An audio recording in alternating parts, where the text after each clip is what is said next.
এনায়েতুল্লাহ লিখেছেন, সোশ্যাল মিডিয়ায় ইসলাম বিরোধিতার কারণে মাঝে মাঝেই সামাজিক অস্থিরতা তৈরি হয়। সাম্প্রতিক সময় রংপুরের গঙ্গাচড়ার ঘটনাটি এক্ষেত্রে উল্লেখযোগ্য।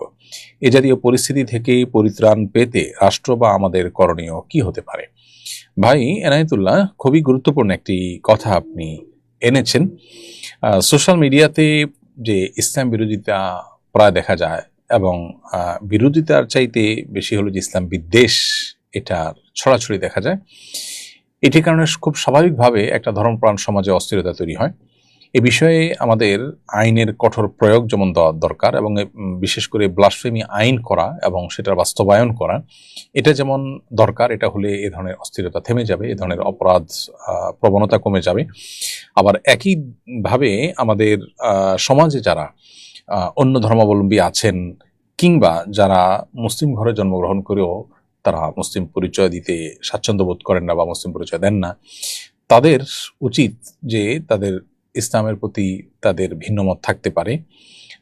কিন্তু থাকতে পারে বলতে আমি বোঝাতে চাচ্ছি যে তাদের সেই ভিন্নমতের কারণে তারা হয়তো ভিন্নমত পোষণ করছেন, কিন্তু একই সাথে তারা ইসলাম বিদ্বেষ চর্চা যেটা সোশ্যাল মিডিয়া হয়ে থাকে এক শ্রেণীর নাস্তিকদের দ্বারা, এক শ্রেণীর অন্য ধর্মাবলম্বীদের দ্বারা, এই বিষয়টার ব্যাপারে তাদেরও কঠোরভাবে অবস্থান গ্রহণ করা উচিত, যে এটা কোনোভাবে যেন না হয়।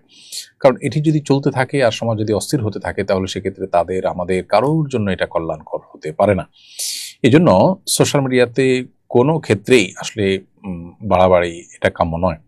এবং আপনার ইসলামের প্রতি আপনার আনুগত্য নেই, সেটা আপনার একান্ত ব্যক্তিগত বিষয়। আল্লাহর সঙ্গে আপনি সেটা বোঝাপড়া আপনার হবে। কিন্তু তাই বলে আপনি ইসলাম কে আঘাত করে, ইসলামের কোনো বিষয়কে আঘাত করে একজন মুসলিম হিসাবে আমাকে আপনি আঘাত করবার এখতিয়ার আপনি রাখেন না। পশ্চিমা পৃথিবী যারা মত প্রকাশের স্বাধীনতার কথা বলে, তারা এ ধরনের বিষয়গুলোকে অনেক বেশি তারা প্রশ্রয় দেয়। একইভাবে তারা তাদের দেশের কোনো আইন, তাদের দেশের কোনো বিষয়, সেটার বিরুদ্ধে আপনাকে কথা বলতে দিবে না। সেখানে কিন্তু মত প্রকাশের স্বাধীনতার প্রশ্ন থাকে না।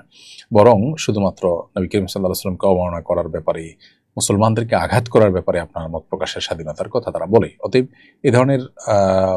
এ ধরনের বাস্তবতা বিবর্জিত থিওরি যদি আমাদের দেশে অনুসরণ করা হয়, তাহলে সেক্ষেত্রে দেশ আরো অস্থিতিশীলতার দিকে যাবে এবং অনভিপ্রেত ঘটনা একের পর এক ঘটবে, যেটা আসলে আমাদের কারোরই কাম্য নয়।